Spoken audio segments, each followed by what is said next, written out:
Mesdames, Messieurs les conseillers et les conseillères, veuillez prendre place.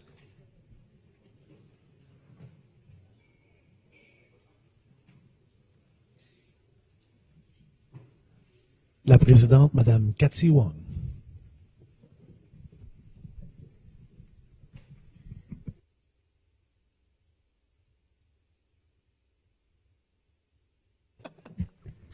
Merci beaucoup.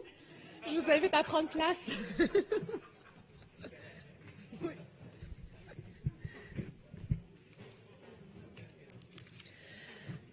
Alors, nous allons reprendre les travaux. Monsieur le leader qui protège bien ses ordres du jour dans son sac à dos,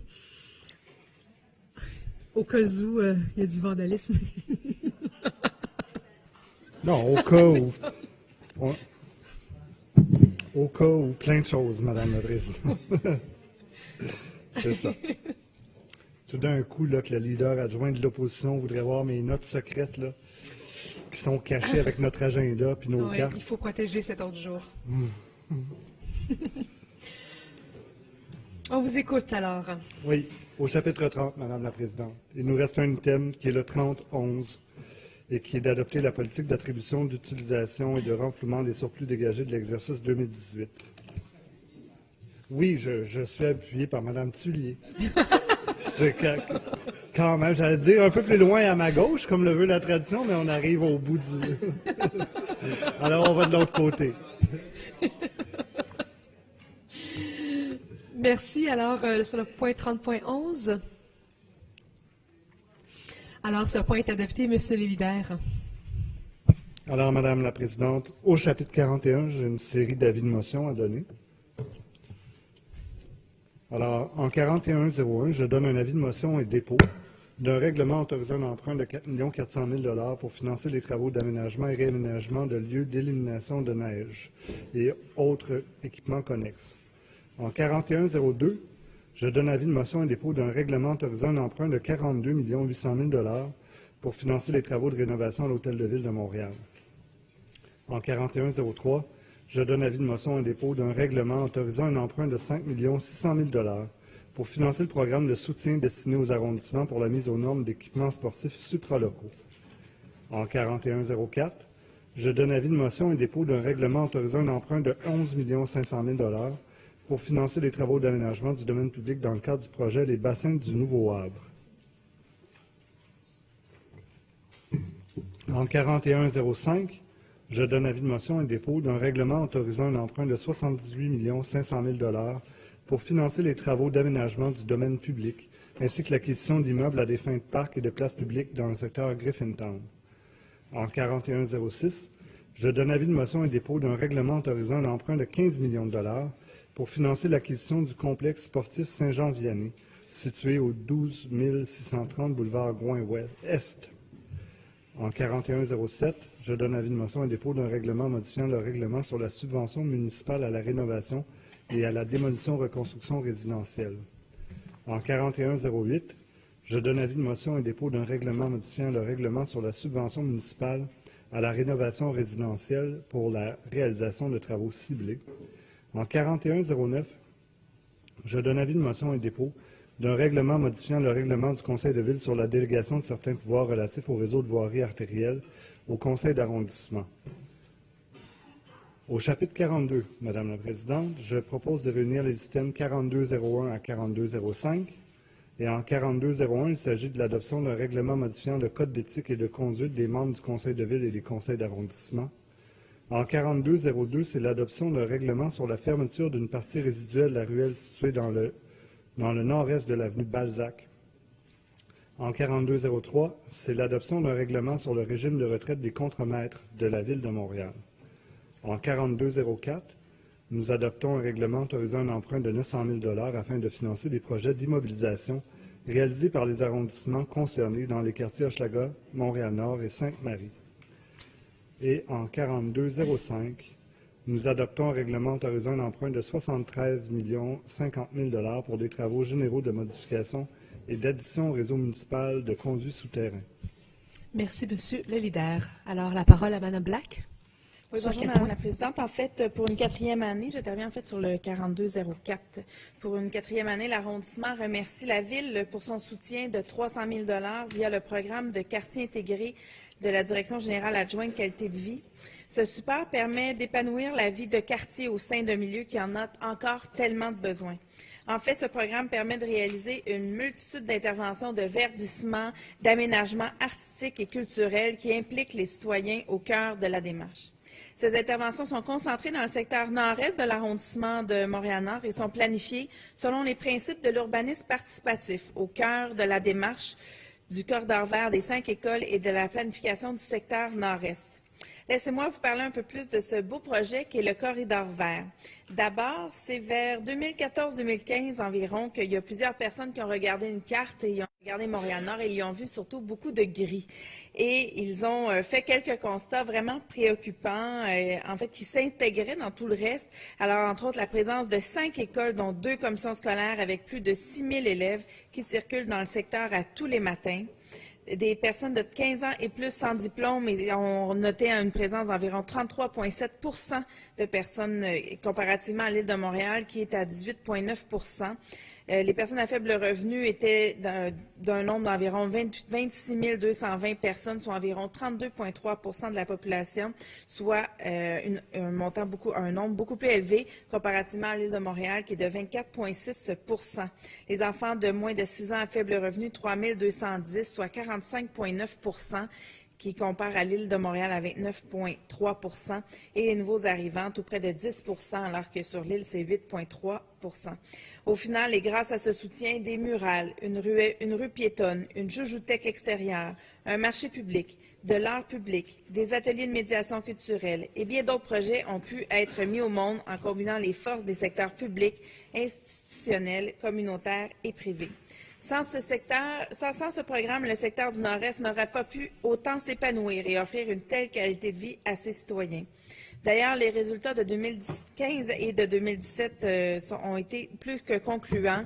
Alors, on parle entre autres de 22 saillies végétalisées, 6 consultations, un marché public créé et animé durant la période estivale et qui va d'ailleurs se poursuivre encore cet été, l'augmentation du verdissement dans le secteur qui permet d'améliorer entre autres nos résultats au niveau de la canopée, un programme d'animation, des écoliers qui sont très impliqués, l'augmentation de la sécurité et l'augmentation du décloisonnement dans le secteur et pour conclure, la mise en place d'un comité de gouvernance intersectoriel.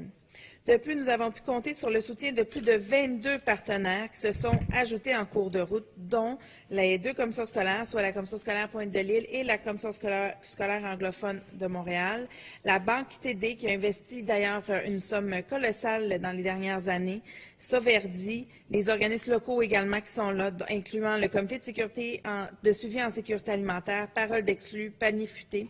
En plus de toutes ces belles réalisations, ce projet est véritablement un levier pour la communauté, entre autres les fonds, et j'en ai régulièrement parlé avec M. Parenteau, que ces fonds qui sont donnés par la Ville-Centre deviennent vraiment un levier qui permettent aux différentes organisations du secteur et des écoles de créer des montages financiers qui font en sorte qu'on peut aller beaucoup plus loin et aller chercher de l'argent de d'autres partenaires. C'est un levier aussi pour l'aspect social de développement durable. Alors, le corridor vert n'est pas uniquement un projet qui permet à notre arrondissement et à nos partenaires de planter des arbres. En fait, ça va vraiment au-delà de ça. Ça permet vraiment de transformer, de changer un milieu de vie positivement. Et ça mobilise les citoyens et les partenaires autour d'un projet qui fait vraiment une très grande différence. Et quand je parle de mobilisation, il y a entre autres les jeunes de l'école secondaire Henri Bourassa qui construisent actuellement des bacs en bois via les cours et qui les installent dans la cour de l'école avec des fleurs, augmentant ainsi le sentiment d'appartenance de tous nos jeunes à ce très beau quartier. Le corridor vert a remporté également plusieurs prix, le prix Estime 2017 de la Chambre de commerce de l'Est de Montréal. Également, il y a eu une distinction pour la Joujouthèque comme projet novateur en urbanisme par l'Ordre des urbanistes du Québec et le prix Mobilité durable pour le programme d'implantation des rues piétonnes et partagées lors du gala des Grands Prix d'excellence en transport de l'Association québécoise des transports. Vous comprendrez que c'est un projet qui est vraiment une réussite à Montréal-Nord et qui doit continuer, surtout dans des territoires qui sont triplement vulnérables, alors autant au niveau social, économique et environnemental, par entre autres la présence de grands îlots de chaleur. Nous pourrions aller plus loin en proposant que le programme soit étendu à d'autres quartiers qui en ressentent le besoin, parce que nous, on voit vraiment que le montant qui est donné peut faire une grande différence, surtout dans un contexte où tout le monde est mobilisé, tout le monde est attardé autour d'un secteur et qui veut transformer, faire une différence. Et je vous assure que cette différence-là, on la voit actuellement, que ce soit dans le plan de réaménagement du Nord-Est, dans le réaménagement du parc Henri Bourassa, dans tout le déploiement de la maison culturelle et communautaire, le corridor vert. Alors, ce volet qui est financé par la Ville-Centre est un grand morceau de tout un ensemble d'initiatives et d'actions qui sont mises en place dans le secteur. Et on sent vraiment une très grande différence, que ce soit sur la qualité de vie, le sentiment de sécurité, je le disais un petit peu plus tôt, et on est vraiment en train de faire une très, très grande différence dans le quartier, de transformer un quartier qui en avait grandement besoin. Alors, il faut continuer, il ne faut pas lâcher. Surtout, je lancerai le message à l'administration que ces fonds chez nous doivent se poursuivre, l'investissement doit se poursuivre dans les prochaines années. Alors, pour cette année, c'est réglé, c'est conclu, mais bien entendu, ça doit se poursuivre dans le temps parce qu'il y a encore énormément de travail à faire. Merci. Merci beaucoup, Mme Black. La parole à Mme la leader. Merci beaucoup, Mme la Présidente. Alors, sur le point 4201, soit le règlement modifiant le Code d'éthique et de conduite des membres du Conseil. Alors, le Code d'éthique est modifié pour rajouter la clause suivante. Je me permets de la lire pour réfléchir les membres du Conseil. 30.01, les membres du Conseil ne doivent pas faire de discrimination fondée sur la race, la couleur, le sexe, l'identité ou l'expression du genre, la grossesse, l'orientation sexuelle, l'état civil, l'âge, sauf dans la mesure prévue par la loi, la religion, les convictions politiques, la langue, l'origine ethnique ou nationale, la condition sociale, le handicap ou l'utilisation d'un moyen pour pallier ce handicap. Alors, nous souhaitons tous des institutions municipales plus diverses et représentatives de la population. Après la dernière élection, nous avons pu constater qu'il y a encore du travail à faire pour assurer une diversité au sein des élus du conseil municipal et dans les arrondissements. Surtout, il faut que les élus puissent faire leur travail dans les meilleures conditions possibles. L'intention derrière cette modification est évidente. Cependant, nous trouvons dommage qu'il faille légiférer là-dessus et le rappeler. Pour nous, ça relève du gros bon sens qu'il ne faut pas faire du profilage social et racial parmi nos collègues. De plus, bien qu'un incident récent, soit celui de Mme Lin Chang, nous a démontré qu'il fallait travailler et traiter les cas extrêmes, il ne faut pas que cet article soit la seule solution dont nous disposons. Il faut donc continuer à mettre des mesures en place pour lutter contre le profilage racial et social à l'échelle de la Ville. Et, Madame la Présidente, dans cette foulée, ça m'amène aux événements de hier, puisque nous avons été informés par un tweet de Mme Sue Montgomery, ici présente, à l'effet qu'elle tricotait dans la salle de conseil. Et je suis obligée de vous l'apporter, puisqu'on adopte aujourd'hui la modification au Code, mais cet événement-là est survenu hier. Et Mme Montgomery nous dit, dans son tweet, comme quoi elle tricote pour être en mesure de comptabiliser les temps de parole des hommes et des femmes dans la salle du Conseil et qu'elle constate que les hommes parlent plus souvent que les femmes au Conseil. Et ensuite, elle a donné également une entrevue à CBC qui va dans cette même foulée-là. Et elle nous dit que pour elle, c'est un projet créatif qui lui permet de focusser au Conseil parce que, pour répéter ces mots, « frankly, it's quite boring ». Alors, moi, Madame la Présidente, je suis obligée de vous dire que je me sens brimée en tant qu'élue de voir ce genre de déclaration-là qu'on retrouve dans le public. Nous sommes ici pour représenter les citoyens. Nous avons un devoir de le faire, et non seulement c'est un devoir, c'est aussi un privilège d'avoir été choisis par les citoyens pour les représenter ici dans cette salle. Nous avons le devoir d'écouter les débats, nous avons le devoir d'y réfléchir, et si c'est pertinent, nous avons aussi le devoir d'y participer. Alors, si Mme Montgomery considère qu'il y a plus d'hommes que de femmes qui parlent au Conseil, nous l'invitons fortement à participer au débat, peut-être qu'en passant un peu plus de temps à focusser sur son travail plutôt qu'à focusser sur son tricot, les débats vont être plus constructifs, d'une part. Et d'autre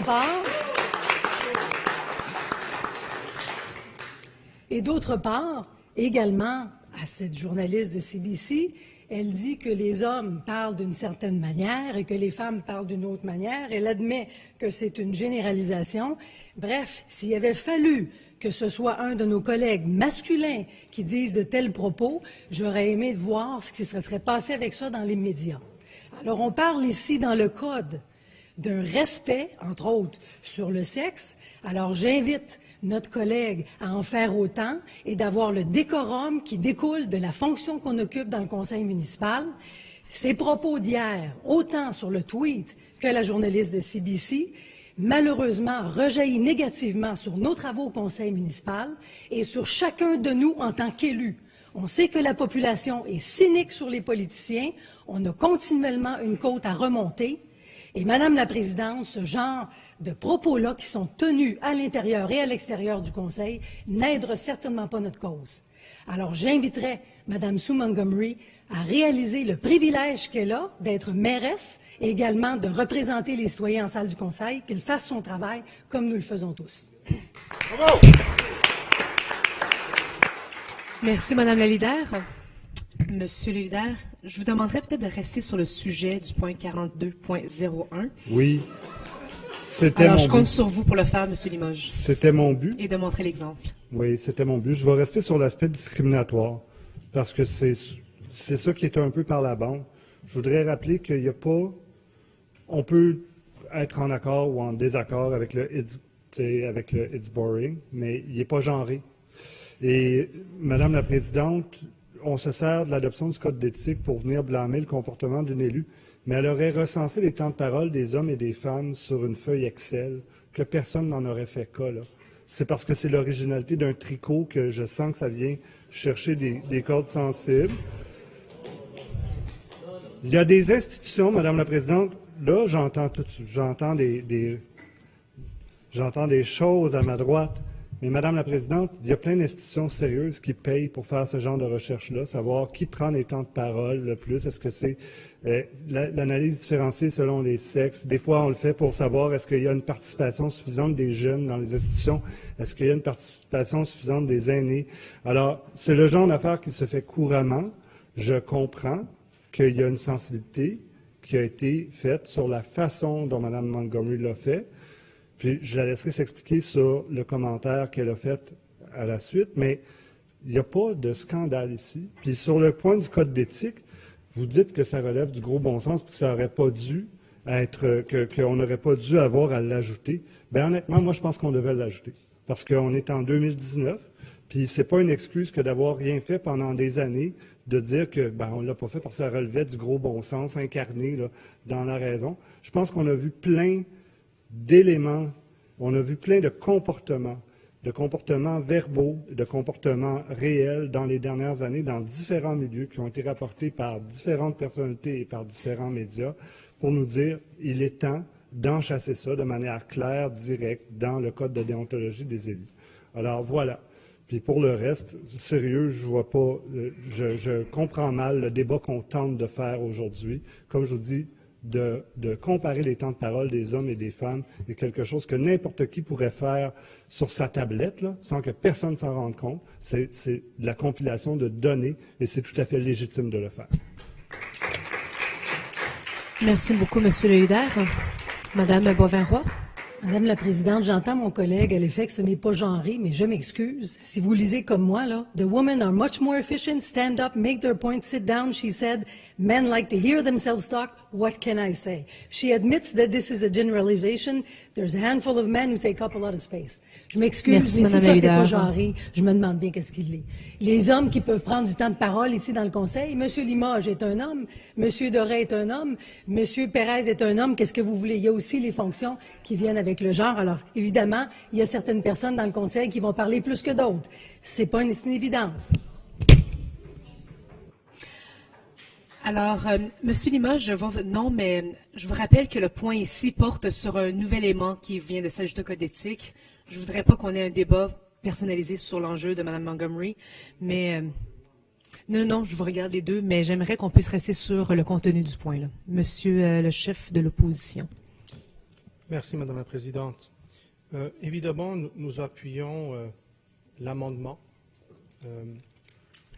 C'est quelque chose qui avait été soulevé comme quoi était applicable déjà sur les principes.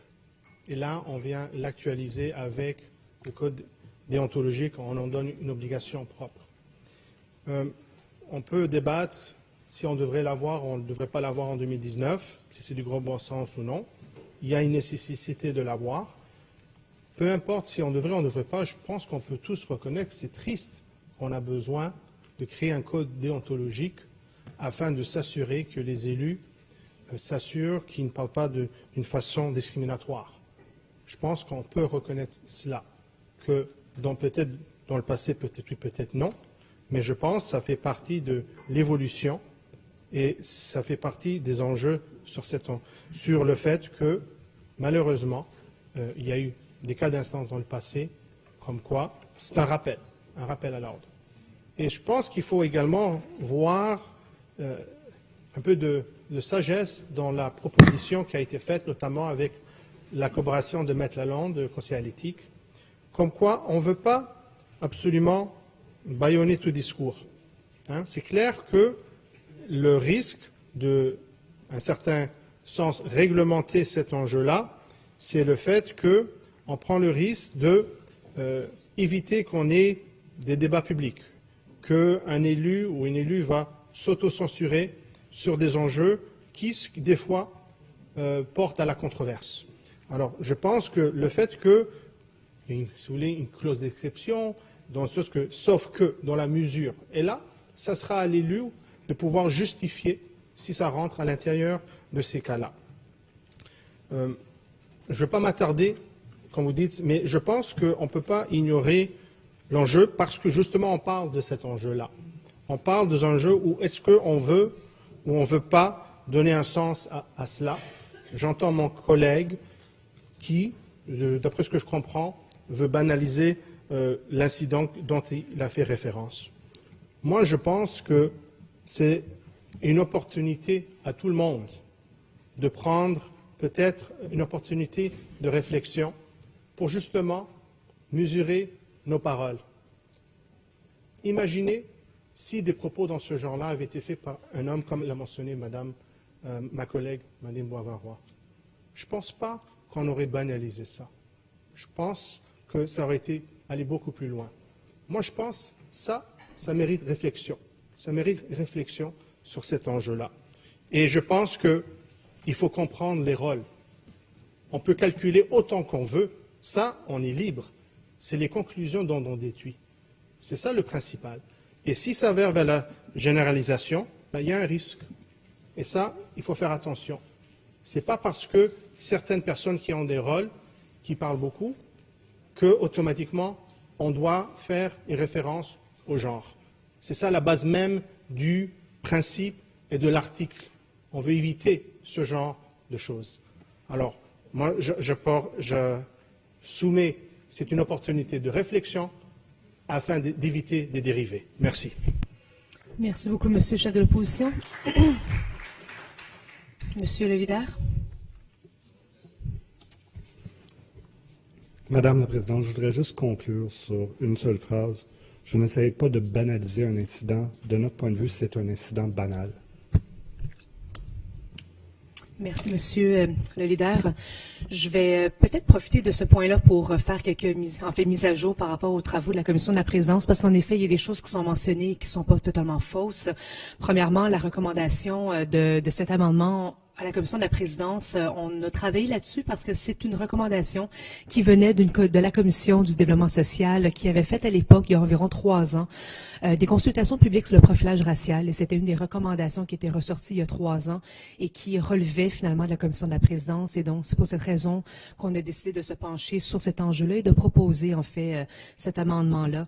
La plupart des élus qui siègent à la Commission de la Présidence étaient d'accord que c'était peut-être pas d'une urgence, mais que c'était important, je pense, de l'inclure pour le prévenir et puis pour assurer un rappel des éléments en lien avec la discrimination.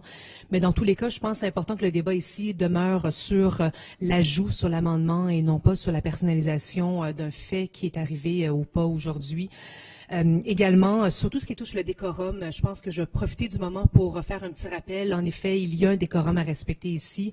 La Commission de la présence travaille là-dessus. On réfléchit beaucoup sur les questions de décorum. Ça paraît pas, mais on y pense. Et puis, toutes sortes d'idées qui ressortent de nos discussions. Et puis, on compte bien sûr les partager avec vous en temps et lieu lorsque nos réflexions seront terminées. Mais c'est une réflexion qui est en cours. Et puis, on va compter sur la collaboration pour pouvoir les appliquer. Mais c'est une réflexion qui est en cours actuellement. Donc, on vous tiendra au courant à ce sujet-là. Là-dessus, est-ce qu'il y a d'autres éléments en lien avec ce point-là? Parfait. Alors, ces points sont adoptés. Monsieur le leader.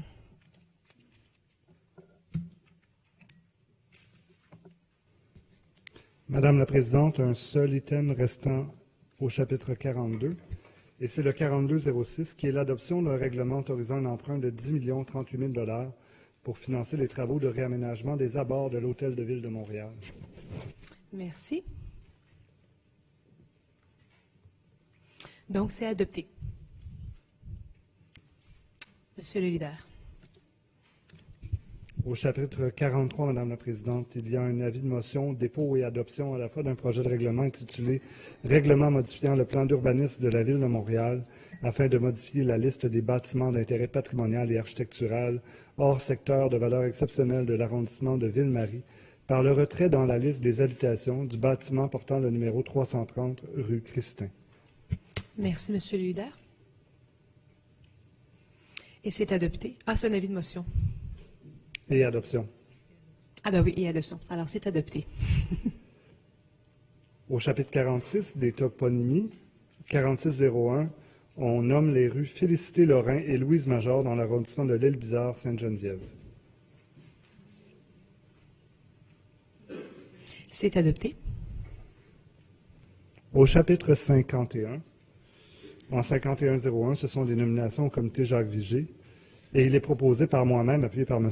Doré, qui vient de se joindre à nous, de désigner M. Patrick Marmin, consultant en design urbain, paysage et patrimoine à titre de président du comité Jacques Vigée, de nommer M. Jean Paré, urbaniste, à titre de premier vice-président du comité Jacques Vigée pour un premier mandat de 3 ans, de nommer Mme Laurence Lebeu, architecte, à titre de membre du comité Jacques Vigée pour un premier mandat de 3 ans, et de remercier M. Pierre Corriveau et Mme Josée Bérubé pour leur contribution au comité Jacques Vigée.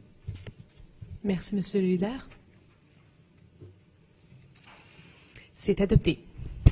Nous allons à ce stade-ci, Madame la Présidente, passer au chapitre 65 et je vais laisser la parole à ma vis-à-vis de l'opposition, Mme Boivin-Roy. Merci beaucoup. Madame la leader, pour le chapitre 65. Oui, Monsieur le chef de l'opposition, à vous la parole. Merci sur, évidemment, le 6501. Je suis franchement un peu concerné de devoir déposer cette motion. Cette motion qui réclame une enquête indépendante suite aux événements du 7 mars dernier à la station de métro Villa Maria. Comme nous le savons, le 7 mars dernier, M. Giuliano Gray, un jeune Montréalais de 21 ans, a été sauvagement battu par 2 inspecteurs de la STM à cette même station. L'incident a été capté par caméra et vu des centaines de milliers de fois sur Internet. Je pense qu'on peut dire qu'on a tous été choqués par ces images. Matraqué à plusieurs reprises, avec un risque de blessures graves, même auprès de sa tête, lorsque la tête de M. Gray a été tout près d'une rame de métro. M. Gray a été diagnostiqué avec du stress post-traumatique de la part d'un psychiatre, le forçant un arrêt maladie. La réponse, dans les jours qui suivent de la STM, ont été à l'effet que le protocole a été suivi. Que, je cite, les inspecteurs ont agi selon les normes et procédures mises en place par la STM. C'est suite à une lettre que mon collègue, M. Marvin Rocha, avait envoyée à M. Philippe Schnob, sur lequel il demandait de l'information à cet égard-là. Comme par hasard, c'était la même journée où on avait organisé une sortie justement pour demander une enquête. La question est, quel est le détail de ce protocole? Ça a été posé, il n'y a pas eu de réponse claire. Qui a mené cette enquête à l'interne? On ne sait pas qui. Est-ce qu'on peut avoir le rapport de l'enquête? Ce n'est pas le cas. Est-ce qu'on peut partager la divulgation des bandes vidéo sur lesquelles ils se sont basés? Non. Donc on rappelle que la STM a clos le dossier dans quelques jours. Et suite à cette soi-disant enquête, ni la victime, ni plusieurs autres témoins n'ont été rencontrés. Pour nous, ça démontre un manque de transparence et d'imputabilité de la part de la STM. C'est pour nous une réponse inacceptable à cet égard. L'administration, par l'entremise de la mairesse, a endossé et appuyé immédiatement les conclusions de la STM. Pour nous, ça démontre un manque de volonté d'aller jusqu'à la fin des choses. Pourquoi est-ce qu'on veut protéger? Qui veut-on protéger? La STM, certains individus? Et oui, Mr. Gray dans tout ça. Qui protège M. Giuliano Gray? J'ai rencontré M. Gray. J'ai passé plus d'1 heure avec lui et je peux vous dire, sans hésitation, c'est une personne vulnérable. Une personne qui a des séquelles, qui a peut-être un passé, mais c'est quelqu'un qui, difficilement, on pourrait croire, il voudrait faire mal à quelqu'un. Oui, il y a eu un incident. Oui, il a refusé, apparemment, de vouloir démontrer sa carte. Mais où est la proportionnalité de la soi-disant infraction, de la soi-disant geste, pour mériter une telle réaction? Est-ce qu'on peut vraiment justifier cela? Moi, je trouve ça difficile. Et je ne peux pas croire que si ces mêmes événements, ce même geste aurait arrivé à quelqu'un d'autre, qui serait peut-être moins vulnérable, qui serait peut-être plus apte à se défendre publiquement, qui pourrait peut-être avoir un meilleur soutien, que l'enquête aurait résulté de la même façon. Je ne pense pas que si c'est arrivé à un d'entre nous, on serait satisfait. Si cet même événement serait arrivé à un frère, à un fils, à un proche ami, est-ce qu'on serait satisfait par ça respecte les normes et le protocole? Moi, je ne pense pas. Alors, quand j'entends de façon répétée cette volonté d'aller de l'avant, parler d'autre chose, je bouillonne. Je bouillonne à l'intérieur parce que je comprends le sentiment d'injustice que ressent beaucoup de Montréalais. Une enquête externe, indépendante, faite de manière transparente et dont le rapport serait rendu public est la manière la plus juste de procéder et la seule façon de rétablir la confiance du public. Je ne pense pas que l'administration semble réaliser le séquel que laisse cet incident auprès de la population et à quel point que ce genre d'incident mine la confiance du public. Et on ne peut pas balayer cet incident du revers de la main. Le pire, c'est que ce n'est pas à la mairesse ou à l'administration de devoir dédouaner ces gestes-là. Elle peut demander une enquête plus approfondie. Et elle a tout à gagner à cet égard-là. Et je pense que si on lit la lettre que M. Schnob avait envoyée à M. Rotron, où il est écrit, je cite, « L'événement du 7 mars a suscité un grand intérêt médiatique. Même s'il est toujours regrettable d'avoir recours à la force, certaines situations l'exigent, ce qui était vraisemblablement le cas ici. L'enquête de nos gestionnaires en menée suite à cet incident démontre qu'il est bien fort dangereux de tirer des conclusions d'une seule séquence vidéo et sans connaître tous les éléments. Je suis d'accord avec lui. Je suis d'accord qu'il est dangereux de se fier seulement à cette bande vidéo. Mais ce qui nous est offert, c'est tout simplement, on a fait une enquête, on a respecté les règles, allons-y de l'avant. Et lorsque j'entends comme quoi il y a une volonté de la part de l'administration de changer le statut des inspecteurs pour qu'ils soient des constables spéciaux, pour soi-disant les rendre plus imputables, moi je pense qu'il y a une mécompréhension de la problématique. Peu importe ce qui arrivera dans le futur, peu importe, cet incident, on parle de l'incident du 7 mars. C'est bien beau que peut-être ça va aider pour le futur, mais ça ne va pas aider pour l'incident du passé. Et comme par hasard, Je ne peux pas croire que c'est une coïncidence que ce matin, la STM émet un communiqué de presse où elle annonce, et je cite, « En collaboration avec la Ville de Montréal, la STM mettra en place un comité de vigie permanent sur les liens entre les inspecteurs et la société civile. Des approches auprès du groupe intéressé devraient avoir lieu dans les prochaines semaines. » Pour moi, c'est un exercice de relations publiques. Ils sentent la chaleur, ils veulent démontrer comme quoi ils agissent. Ils ont fait l'annonce concernant les constables spéciaux, ça n'a pas fonctionné. Là, comme par hasard, la journée où on va avoir le débat sur notre motion, ils font une autre annonce. Je m'excuse, c'est insatisfaisant.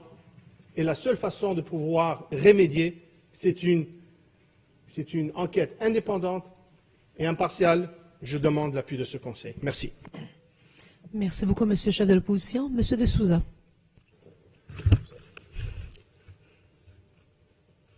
Non? OK, vous ne souhaitez plus prendre la parole? Madame Filato. Merci, Madame la Présidente. Donc, d'emblée, je tiens à mentionner le fait que nous comprenons tout à fait l'intention de l'opposition à travers cette motion. La sensibilité du public également, quand un cas comme celui-ci devient public, on comprend que c'est préoccupant pour les citoyennes et les citoyens. On comprend également les préoccupations qui sont soulevées dans le dossier par rapport à l'imputabilité, notamment. Cependant, c'est impossible de faire suite à cette motion pour plusieurs raisons. La première, c'est que ça excède complètement les compétences de la Ville à l'égard de la STM. Donc, je vous rassure qu'on a été très diligents. On a demandé un avis du contrôleur général à savoir c'est quoi les limites de la compétence de la Ville à l'égard de la STM. Donc, il nous a soumis plusieurs lois qui sont pertinentes, qui sont assez claires. Donc, la loi sur les cités et villes, la loi sur les sociétés de transport en commun, la charte de la Ville de Montréal. Et ça nous démontre les limites des pouvoirs d'enquête également de la Ville à l'égard de tout ce qui est relations de travail et les agents de la STM. Donc, je vais citer une ligne qui est assez claire suite à l'énumération de tous les pouvoirs. Donc, aucune disposition légale ne permet l'intervention du conseil municipal dans la gestion par la STM du comportement des employés de cette dernière. Deuxièmement, je tiens à mentionner, le chef de l'opposition, Madame la Présidente, a mentionné le fait qu'on tente de balayer de la main, de terminer l'enquête, de passer à autre chose. Ce n'est pas le cas. Il y a une enquête en ce moment qui est indépendante de la part du SPVM. Et ce n'est pas la STM qui mène l'enquête, c'est la SPVM qui est en train justement de recueillir des preuves, des témoignages, etc., par rapport à l'incident du 7 mars dernier. Donc, je vous rassure qu'il y a toujours une enquête qui est en cours. Ceci étant dit, Monsieur le chef de l'opposition a mentionné le fait que ce n'est pas un hasard qu'il y ait une annonce ce matin de la part du SPVM.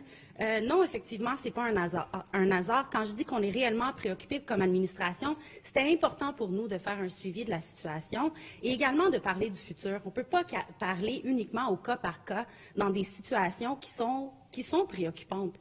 Donc, on est très heureux de voir que suite à nos discussions avec la STM, qui sont prêts justement à aller chercher l'avis d'un expert indépendant pour jeter justement un regard impartial sur certains éléments que vous avez soulevés, que nous avons soulevés également.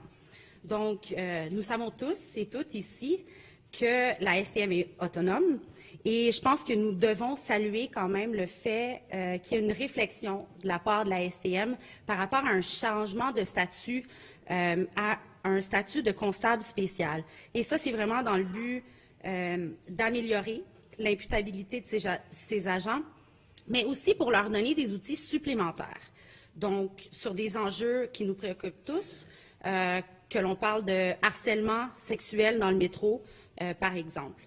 Donc, on respecte la STM dans cette démarche, mais vu les préoccupations du public, c'était important pour nous et nous sommes très heureux qu'ils aient accepté justement d'obtenir ces recommandations d'un expert indépendant qui pourrait nous soumettre diverses recommandations sur leurs agents. Donc, je vais être plus précis, je vais être plus concrète. Il s'agit ici de poser plusieurs questions à l'expert notamment sur le cadre dans lequel travaillent les agents de la STM, leur imputabilité, les encadrements déontologiques, comment il est possible d'enquêter sur des situations problématiques ou des effractions. Est-ce que le statut de constable spécial permettra d'obtenir des améliorations concernant ces éléments, propres à rassurer le public tout en renforçant sa sécurité? Est-ce qu'il y a d'autres pistes de travail qui pourraient également être mises en œuvre? Ça, c'est simplement des exemples. Donc, on tient à saluer l'ouverture de la STM aujourd'hui, qui n'est pas un hasard. Je tiens à rassurer le chef de l'opposition officielle. Et la STM aujourd'hui accepte d'aller beaucoup plus loin. Et ça, je tiens à le rappeler, c'est vraiment dans l'objectif d'assurer la confiance et la sécurité du public. Merci. Merci beaucoup, Mme Filato. Monsieur Rotran, à vous la parole. Thank you, Madam President. This motion is about one thing, one particular incident that happened March 7th in the Villa Maria Metro Station. It is not about how we handle problems between Metro inspectors and citizens in the future. In fact, it has nothing to do with what Madame Filato intervened upon. She is happy that the STM's made a proposal for the future, which is different than the proposal they made in March, and which I'll address in a few minutes. But she did not address the motion that Mr. Perez has brought to us. The message that Council should send is no citizen should be treated brutally, even if he or she did not pay his or her fare. Fare evasion breaks a bylaw, and those who do it are hurting the transit system and all their fellow citizens. They do deserve to be ticketed, but inspectors have a legal parameter to respect. And in this case, I would suggest that we saw an incident of excessive force on the video that has now been seen nearly 400,000 times. We saw a young man on the ground with his hands like this saying, "Please don't hit me, I'm not resisting." And what is questionable here, and where there may be clear-cut evidence of excessive force, is he was hit 5 times by batons of the inspectors when he was on the ground, flat on his back, with his hands up. Madame President, this could have ended in a tragedy. The citizen, in pain and trying to move out of the way of additional blows, almost went to the edge of the track where a train coming in missed his head narrowly, maybe by 12 or 15 centimeters. It could have ended in a tragedy. That's why we're talking about this particular incident, not what we're going to do in the future. What happened is I did, as Mr. Perez indicate, write to Mr. Schnaub and got an answer back almost right away. And the STM said case is closed. They just followed protocol. I maintain they did not follow protocol. We saw the video, and unless there is some other evidence that is overwhelming and clear that we did not see, we don't know, and no one will let us know, and the STM is refusing to comment, the evidence that we did see is a clear-cut case of officers using their batons to hit somebody on the ground who is not resisting, trying to give up, and ultimately managed to wiggle away and run away in the confusion of the train entering the station.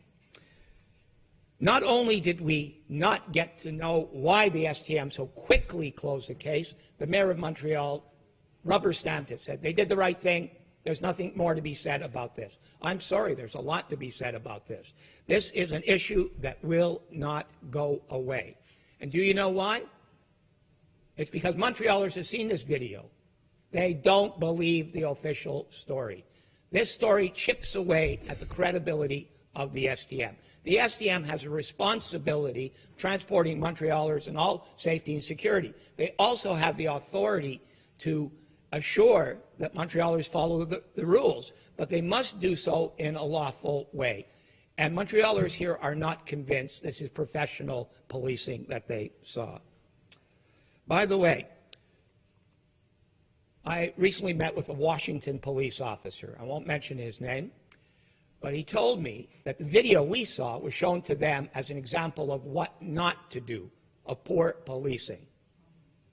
A baton's a defensive weapon. You don't use it against somebody who's trying to give up and not resisting. And therein lies the assertion of excessive force. So let's get back to the STM's communique of today. Mr. Perez feels that the STM is stonewalled on this since day one, and because of that, he's unsure if this is some sort of sincere offer or a publicity stunt, PR, and an effort to contourner the debate, contain the damage that's happened. I'd like to be a little more charitable. I see this as a move forward that has potential, but I need to be convinced. The communique didn't have much in the way of details. It did talk about a committee de vigie and the use of independent experts. The San Francisco model is essentially a panel of citizens who hear complaints against inspectors. The Toronto model has an independent person who reviews the complaints against inspectors, and the citizen retains the right to appeal to the Toronto Ombudsman. If the STM is willing to move in this direction, it might be a positive thing, but we need more details. And I will challenge Madame Filato to assure that this concertation avec la ville include all the different dimensions of our city council. It can't be a closed-door effort, the STM and the executive committee and members of Projet Montréal. If this is sincere, Madame Filato, you will associate Ensemble Montréal and representatives of the independents as well. Then maybe we'll have some more confidence in the process. I said from the beginning, and I continue, I do not believe in the model of making inspectors into special constables, which gives them full rights as police officers, including the right to bear arms. I know Mr. Schnaub has said they won't bear arms, but at some time in the future, a future administration could give them tasers or even guns, like is the case in Vancouver. And the situation has been more armaments leads to more use of force. The trade-off there is we would have the ability as citizens to go to the Commissaire déontologie policier de Quebec. That's a very slow and cumbersome process. I read today a case that just came out of the Commissaire déontologie. It dates from 2012 when a police officer stopped a motorist and demanded a security deposit because he had out-of-province plates, and the officer felt he might not pay the ticket. Well, the officer got suspended for 2 days, but it took 7 years in court. That's not justice as far as I'm concerned. So the model of a committee vigie, an independent officer, might be lighter, more accessible, and more interesting. And I would be willing to work with the administration if the offer is sincere from the administration. But let's get back to the motion. That's the future. Right now is right now. We have a choice. We either bury Mr. Giuliano Gray's call for justice, or we tell the STM there's got to be an independent inquiry. What happened was too quick. It was incredible. I invite the administration to change its point of view, to adopt the motion. We will work with you in good faith. Let this guy have a fair hearing, and in the future, let us work to something that I think we can all have more confidence in. Merci. Merci, M. Rotran. La parole à M. Sari. Merci beaucoup, Madame la Présidente. Je vais être bref là-dessus parce qu'il y a beaucoup de choses qui ont été dites, mais j'aimerais rappeler aussi tout simplement à l'ensemble de la salle du Conseil de faire attention un peu, encore une fois, au message qu'on envoie aux citoyens. Dire aujourd'hui qu'on ne peut, et je reviens un peu sur l'incident passé, et je ne vais pas intervenir sur le communiqué et sur la relation de presse qu'a faite la Société de transport de Montréal aujourd'hui. Je préfère plus parler de l'incident lui-même. Quel message qu'on peut envoyer aujourd'hui à la population? Qu'on peut se faire traiter de la sorte par un employé, par un agent, on peut l'appeler comme on veut, de cette manière au sein d'un service de transport de Montréal, et qu'on peut dire à nos citoyens, non, la loi nous interdit de s'immiscer dans les affaires de la gestion des ressources humaines de la Société de transport de Montréal. Ils peuvent vous tabasser dans le métro si vous n'avez pas une carte. C'est ça le message qu'on est en train d'envoyer. Ce qu'on est en train de leur envoyer comme message, tout simplement, c'est leur dire on n'est même pas capable d'ouvrir une enquête. On n'est même pas capable d'ouvrir une enquête indépendante parce que l'enquête qui a été réalisée en moins de 2-3 jours et où même la personne qui a été traitée de la sorte et où il y a eu une escalade de l'usage de la force n'a même pas été entendue sur le sujet. C'est quel message qu'on est en train d'envoyer à la population, encore une fois? Ce qu'on demande avec cette motion, c'est tout simplement de dire aux citoyens que s'il y a un comportement qui n'est pas approprié de la part des agents, notamment usage de la force, qui est inapproprié, tout simplement, on est là pour ouvrir des enquêtes, on est là pour voir qu'est-ce qui s'est réellement passé. On n'est pas là pour être d'un côté ou d'un autre, on veut juste savoir c'est quoi la vérité. L'enquête qui a été réalisée au sein de la Société de transport de Montréal ne peut être considérée comme étant sérieuse. Ce qu'on demande, c'est d'ouvrir une vraie enquête et qu'on dit à la population, oui, on est capable de demander une reddition de compte à l'ensemble de la Société de transport de Montréal par rapport au comportement des agents surtout quand il y a usage de la force auprès des citoyens, surtout quand il y a un conflit ou une situation conflictuelle avec les citoyens, surtout quand il y a un jeune qui n'avait pas sa carte ou qui avait sa carte ou il a refusé de donner sa carte, il était à terre, il était sans aucune défense, se fait tabasser par la matraque. À ce moment-là, on est dans une situation de droit et de demander, de légitimité, de demander une certaine enquête une enquête indépendante pour cet incident. Tout simplement, je demande à l'ensemble ici des élus de faire attention au message qu'on va envoyer. Si on n'est pas capable, encore une fois, d'appliquer cette motion, quel message qu'on envoie à notre population, quel message qu'on envoie aux usagers des transports en commun, quel message qu'on envoie tout simplement par rapport à la quiétude qu'on voudrait avoir. Au sein de la Commission de la sécurité publique, on parle de désescalade, or on peut voir clairement que dans une station de métro, un citoyen, vu qu'il refusait tout simplement de montrer sa carte, se fait tabasser de la sorte. Excusez-moi, on parle encore une fois d'un usage abusif de la force et on veut tout simplement une enquête indépendante dans ce sens. Merci. Merci, M. Sari. Mme Filato. Merci, Madame la Présidente. Donc, j'hésitais à reprendre la parole, mais je pense que c'est important lorsqu'on parle de messages qu'on envoie à la population et c'est la raison pour laquelle on est toutes et tous ici. En aucun cas, notre administration a pris cette situation-là à la légère et dès le début, la mairesse de Montréal a été claire à l'effet qu'elle était toujours ouverte à aller plus loin et à poser plus de questions. Maintenant, la question de la fermeture de l'enquête, il y a eu une enquête de la part de la STM qui effectivement est fermée. Vous demandez aujourd'hui une enquête indépendante. Il y a aujourd'hui une enquête indépendante de la part du SPVM qui a justement l'indépendance et l'intégrité pour mener cette enquête à bout. Donc l'enquête n'est pas terminée et elle est faite de façon indépendante.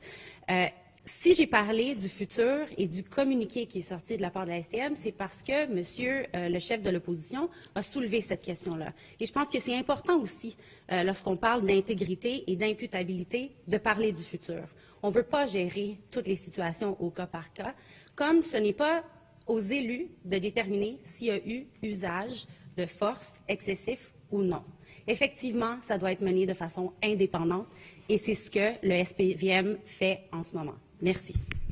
Merci beaucoup, Mme Filato. Monsieur le chef de l'opposition. Merci, Madame la Présidente. En droit de réplique. Je dois dire que je suis déçu des propos de l'administration de Mme Filato. Ces arguments sont à 3 niveaux. Premièrement, la Ville de Montréal n'a pas la compétence. On n'a pas la compétence, en vertu de la loi Cité et Ville, en vertu d'autres lois, demander une enquête indépendante. Il y a ce mur entre le Conseil de Ville et la STM. Je trouve cet argument très faible. Très faible parce que si jamais on veut obtenir cela, c'est très simple. On a une majorité au conseil d'administration de la STM, qui sont des élus qui siègent dans cette salle. S'il y a une volonté réelle de la part de Projet Montréal d'avoir une enquête indépendante de la STM, ils peuvent la porter au conseil d'administration, ils peuvent en débattre et ils peuvent donner un mandat clair à la STM. On ne veut pas présumer de conclusions, mais on n'a pas le choix parce que ce qui est remis dans le public, ce sont des lignes médiatiques. On n'a pas de concret, on n'a pas de détails. Et ça, ce doute, c'est un cancer dans les yeux et dans les oreilles de la population. Si jamais c'était un obstacle, qu'on parle au ministère de la Sécurité publique, ministère de la Justice, qu'on parle au MAMO, ce n'est pas par hasard que lorsqu'il y avait un enjeu sur SNC-Lavalin, que le gouvernement de Québec a demandé une enquête, ou sur Otera, que la Caisse des dépôts a demandé une enquête. Ils n'avaient pas le droit, mais ils ont fait parce qu'il y avait des enjeux préoccupants, ils l'ont poussé, et ça a été fait par la bonne gouvernance. C'est une manque de volonté politique d'aller au fin fond des choses. C'est ça la vérité. Deuxième argument, il y a une enquête indépendante actuelle qui est en place par la SPVM. Je suis très surpris de la part de ma collègue juriste d'apporter ça comme un argument. Elle sait très bien que l'enquête qui est faite à l'SPVM, c'est une enquête criminelle. On ne demande pas une enquête criminelle, c'est une enquête administrative. Ce sont deux fardeaux de preuves complètement différents, avec des finalités complètement différentes. Vous le savez bien, un n'empêche pas l'autre. C'est pas, peu importe le résultat du SPVM au niveau criminel, il peut avoir des conclusions différentes. De la même façon que des fois il y a des recours civils. Ce qu'on veut, c'est aller à la fin fond des choses. Et peut-être à la fin de la journée, on aura donné raison aux inspecteurs. Mais maintenant, on ne le sait pas. C'est ça la problématique. Et le doute, il plane. Concernant saluer l'ouverture, je trouve ça intéressant. Ils peuvent parler à l'ASTM pour leur demander d'engager un expert externe pour les accompagner, mais ils ne peuvent pas les encourager de faire une entente indépendante. Je m'excuse, sa géométrie variable, cette participation de la STM. Vous savez, les incidents impliquant l'usage de force excessive par les inspecteurs et d'autres agents de sécurité, notamment à l'endroit des personnes et des usagers racisés, ont des conséquences néfastes sur les relations interraciales à Montréal. L'administration ne veut pas aller de l'avant. Je ne comprends pas pourquoi. Ce n'est pas à eux de porter l'odieux de ces gestes-là. Au contraire, ils sont là pour représenter la population et donner leur juste avec les conséquences qu'on aura à la fin. Ce jeune homme en question, on a vu ses droits bafoués. Il a été traité de façon inhumaine et il en paye le prix à plusieurs niveaux. Qu'on ne vienne pas me faire croire qu'on a protégé le bien commun en intervenant de la sorte. C'est ce que vous êtes en train de faire. Votre administration est en train de dédouaner ces gestes par manque de transparence absolue. Donc notre motion, elle implique une enquête indépendante. Et non seulement à l'approche, et elle est l'approche la plus raisonnable. Elle est efficace, elle pourra restaurer la confiance, on aura l'heure juste, afin d'encourager et espérer que de telles situations et incidents ne se reproduisent plus. Tous les citoyens de cette ville, sans exception, ont le droit de se sentir en sécurité lorsqu'ils utilisent le métro. Nous redoublons nos efforts pour se faire entendre et pour protéger la population. La défaite de cette motion n'est pas la fin de cette histoire. Je ne sais pas encore la suite des choses, mais ce que je peux vous assurer, et ce que je vais assurer M. Gray, que je ne l'abandonnerai pas. Je vais faire en sorte, et une mission pour qu'il y ait justice dans ces cas. Madame la Présidente, je demande un vote nominal appuyé par mon collègue Abdelak Sari. Merci beaucoup, Monsieur le chef de l'opposition. Donc, le vote nominal est demandé. Je demanderai de faire sonner les cloches et d'ouvrir les portes.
Merci beaucoup. On va fermer les portes. Et donc, il s'agit du vote de la motion demandant l'ouverture immédiate d'une enquête indépendante sur l'incident à la station Villa-Maria. Monsieur le greffier. Madame la mairesse, Monsieur Doré, Madame Popéanou, Monsieur Wallet, Madame Goulet, Monsieur Caldwell, Madame Lavigne-Lalonde, Monsieur Baudry, Madame Filato, Monsieur Croteau, Monsieur Ferrandez, Madame Tuillier, Monsieur Parenteau, Monsieur Parizeau, Monsieur Limoges, Madame Mauserolles, Monsieur Sauvé, Madame Miron, Madame Giguère, Madame Parent, Monsieur Norris, Madame Bourgeois, Monsieur Marinacci, Madame Vodanovic, Monsieur Lessard-Blais, Madame Montgomery, Monsieur Ryan, Madame Sigouin, Madame Gosselin, Madame Watt, Monsieur Tomlinson, Monsieur Normand, Monsieur Downey, Monsieur McQueen, Monsieur Arsenault, Madame Rouleau, Monsieur Posé, Monsieur Pérez, Madame Boivin-Roy, Monsieur Mielet, Madame Black, Monsieur De Souza, Monsieur Sari, Madame Gianou, Monsieur Salem, Monsieur Bays, Madame Latenzio, Madame Deros, Monsieur Corville, Monsieur Langevin, Madame Rossi, Madame Descaries, Monsieur Perry, Madame Clément Talbot, Monsieur Gay, Monsieur Bissonnette, Madame Barbe, Monsieur Deschamps, Madame Zarac, Monsieur Miranda, Madame Hainaut, Madame Fumagalli, Monsieur Rapana, Monsieur Rotran.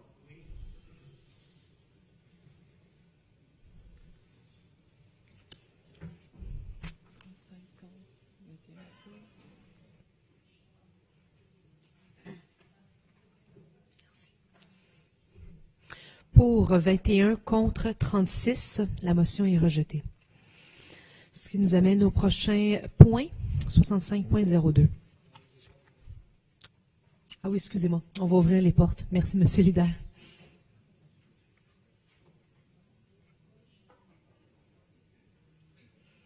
Parfait.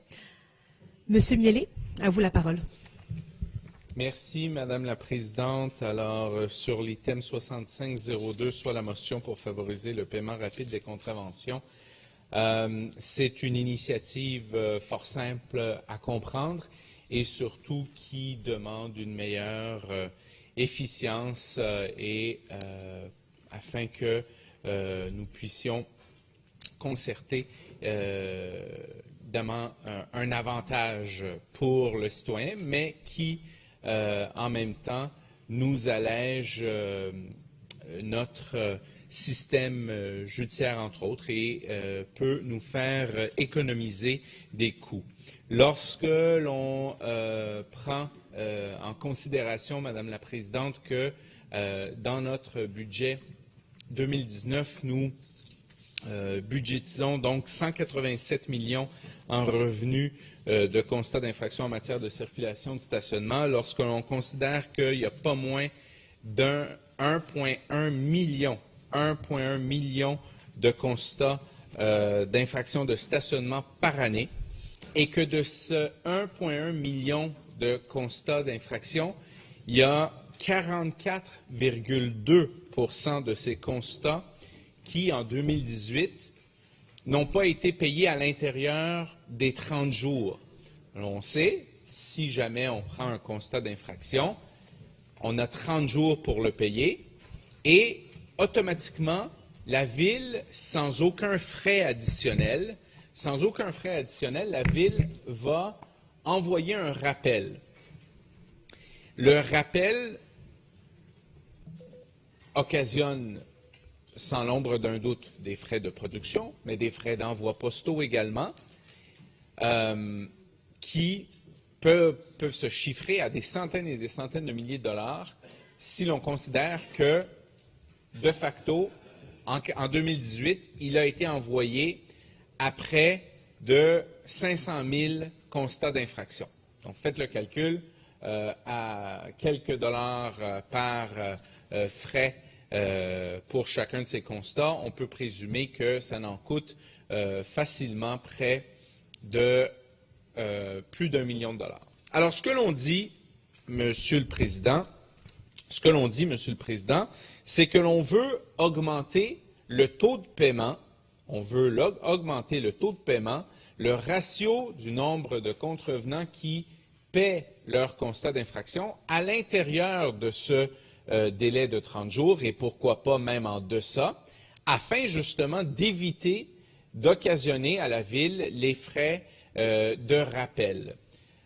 On considère qu'un tel programme pourrait inciter les gens, si nous donnons une bonification, donc un incitatif à vouloir payer à l'intérieur d'un nombre raisonnable de jours, et c'est l'objectif. Dans notre motion, nous n'avons ni demandé de spécifier le pourcentage du rabais que l'on donnerait aux gens, ni le nombre de jours dans lesquels il faudrait qu'ils paient pour bénéficier de ce rabais. Et pourquoi, Monsieur le Président? Bien, c'est fort simple, c'est qu'il y a des données que l'opposition officielle ne peut avoir et que c'est le service des finances, ensemble avec le service de la Cour municipale, qui peut nous aider à chiffrer à combien nous pourrions évaluer éventuellement ce programme de rabais.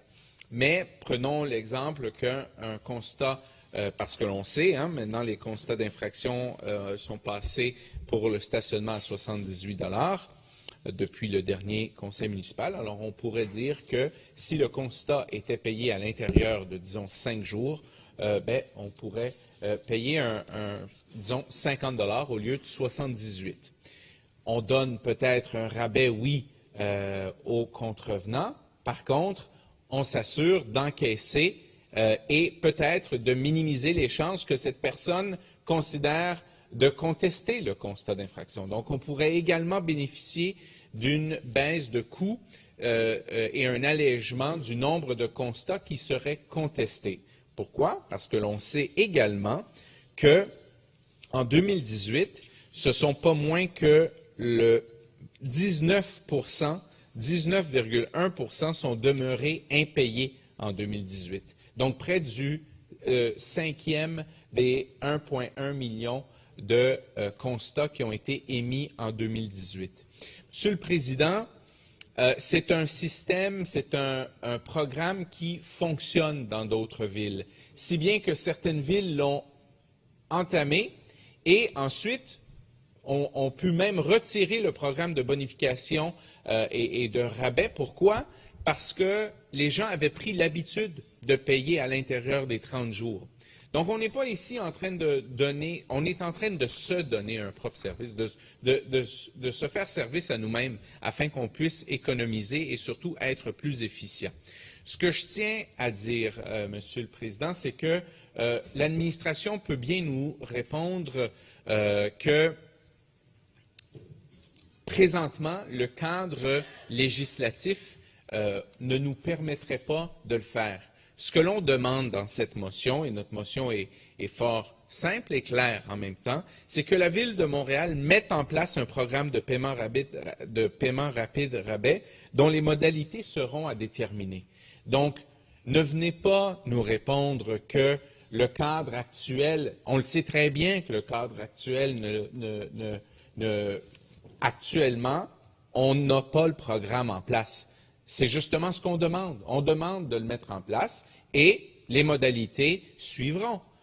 On demande donc de voter notre volonté, notre intention, de dire si oui ou non la Ville de Montréal voudrait mettre en place un programme de paiement rapide rabais. On demande d'être plus efficient, d'économiser des frais que nous payons de toute façon actuellement. On se prive de revenus sur les 187 millions que nous budgétisons en 2019. Une grande partie de ces frais-là, de ces revenus-là, retourne dans des frais administratifs parce que nous devons courir après des gens qui ne paient pas. Ce que l'on dit, c'est fort simple, ça a du sens, c'est judicieux. Ce qu'on peut économiser, redonnons-le dans les poches des Montréalais. Merci. Merci beaucoup, M. Miali. M. Darret. Monsieur le Président, alors, effectivement, j'imagine qu'ils ont lu le journal et puis ils ont entendu les entrevues que j'ai données sur le fait qu'effectivement, c'est pas possible. Le Code de procédure, au Québec, le Code de procédure pénale au Québec permet pas cela. Alors, au-delà du débat à savoir est-ce que c'est correct ou pas de donner des rabais à des gens qui ont contrevenu à de la réglementation municipale, parce que si on se fie sur la résolution, sur la motion de l'opposition, on rappelle qu'effectivement, ça ne sert pas à garnir les coffres de la ville, mais bien à faire en sorte qu'on vise à dissuader des gens d'adopter des comportements qui sont contraires à la réglementation. Alors, au-delà même du débat à savoir est-ce que c'est correct ou pas de donner des rabais à des gens qui ont contrevenu, et puis là, on le voit, c'est sur une raison, en tout cas sur une base d'efficience ou d'économie de coûts, déjà, au-delà de ça, c'est tout simplement pas possible. Le cadre au Québec fait en sorte que ce n'est pas possible.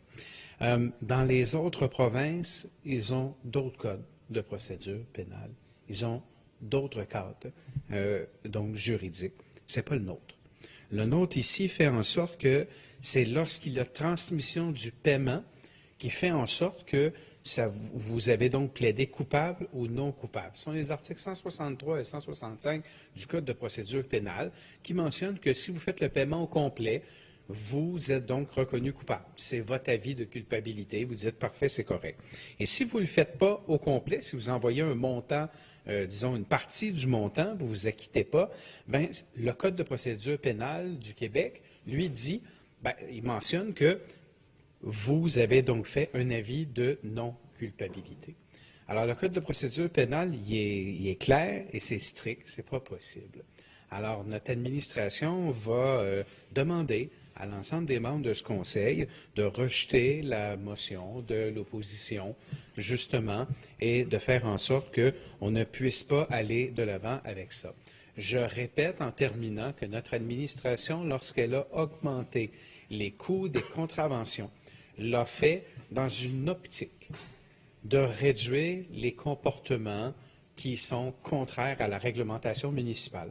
La réglementation municipale, elle est là pour être respectée. On a des heures d'entretien, le passage des balais, on a des voies réservées également qui doivent être respectées. Bref, nous avons identifié là où nous avions besoin de changer les comportements des gens. Et c'est dans cette optique que nous avons revu le budget.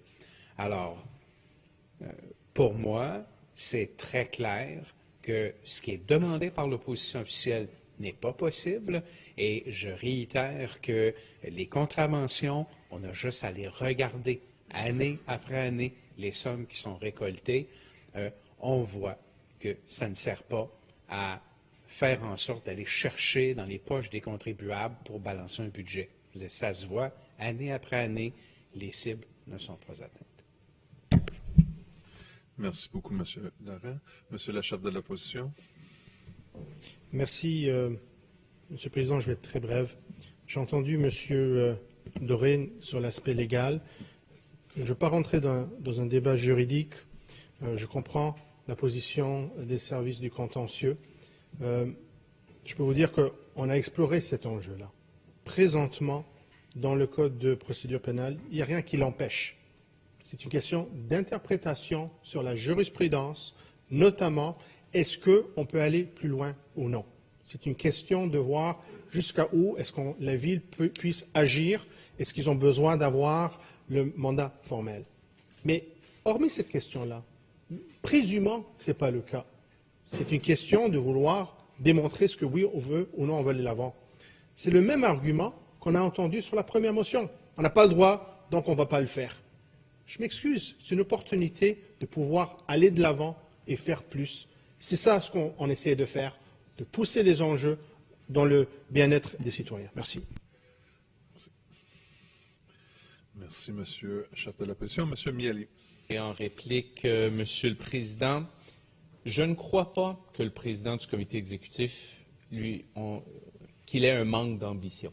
Je ne crois pas qu'il se limiterait à un débat juridique pour prendre position ou pas s'il veut mettre en place ce programme. En ce moment même, nous avons la mairesse de Montréal qui est à Québec pour faire un plaidoyer sur un dossier, soyons très conscients, beaucoup plus sérieux, on s'entend. Par contre, on fait des pieds et des mains lorsque ce sont des volontés que l'on veut exprimer. C'est une façon d'exprimer une volonté. Si vous désirez donner cette possibilité aux Montréalais, ça n'élimine en rien l'objectif dissuasif qui est celui de donner un constat afin d'améliorer d'améliorer les conditions routières, la sécurité routière, de faire en sorte que les gens adoptent un comportement non répréhensible. L'objectif demeure. Ici, on est en train de... Donc, je n'ai aucunement dit d'éliminer des constats, je n'ai aucunement dit de donner un free ride à qui que ce soit. Je suis en train de proposer un modèle qui a fait ses preuves ailleurs, un modèle qui va possiblement atténuer le nombre. En 2017, vous savez, c'est 400 000 constats qui ont été contestés. Est-ce qu'on peut demander à nos juges municipaux de s'occuper de dossiers beaucoup plus importants que de ceux de traiter des constats d'infraction, de contestation de constats d'infraction de stationnement? Est-ce qu'on peut désengorger, trouver des modèles d'affaires qui peuvent ménager nos ressources, j'ai dit en droit de réplique,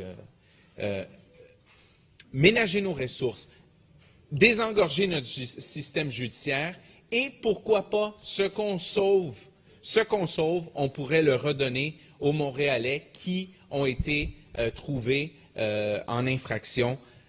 Rappelons aussi une chose, on peut bien dire qu'on ne fait pas d'argent avec les constats.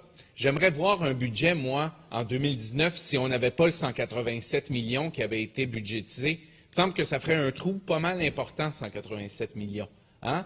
Alors ça, c'est assez paradoxal qu'on vienne nous dire qu'on n'est pas là pour faire de l'argent. Il y a 1,1 million de constats qui se donnent. Il y en a 400 000 qui ont été contestés en 2017. Est-ce qu'on peut mettre en place un programme? On demande d'adopter une volonté qui peut-être nécessitera des accommodements, mais les raisons qui sont mises de l'avant aujourd'hui ne sont ni vont à l'encontre de l'objectif qui est celui d'adopter un meilleur comportement d'automobiliste, ni celui de donner un free ride ou d'accentuer un comportement négatif de la part des gens. C'est une question d'efficience, une question d'économie et surtout de bénéficier à notre système judiciaire qui pourrait en bénéficier. Je tiens à dire une chose. Nous avons amené le mois dernier certains constats à 302 $. Je rappelle qu'à 302 $,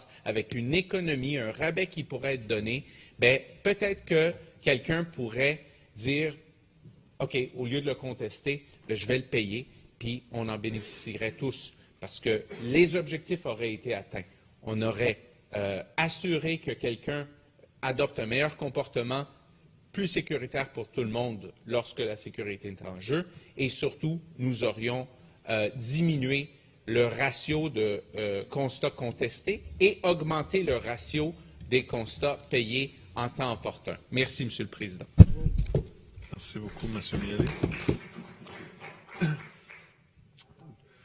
Donc, vous êtes très vite, M. Rotran. Donc, il n'y a plus de prise de parole là-dessus. Est-ce qu'il y a une proposition? M. Limoges? Monsieur le Président, puis de ma collègue Tullier, on va faire un vote à main levée. À main levée. Donc, il y a une demande pour un vote à main levée. C'est correct pour tout le monde. Nous allons ouvrir... on ouvre les portes pour le vote? Non? Non. On n'ouvre pas les portes pour le... Donc, ceux et celles qui sont... Merci. Prenez votre place. Merci. OK. Donc, ceux et celles qui sont pour la motion, levez vos mains, s'il vous plaît.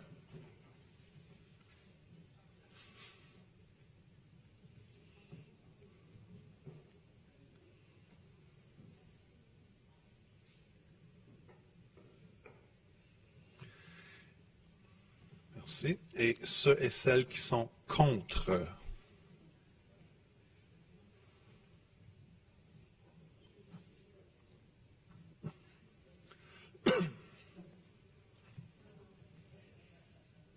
S'il te plaît.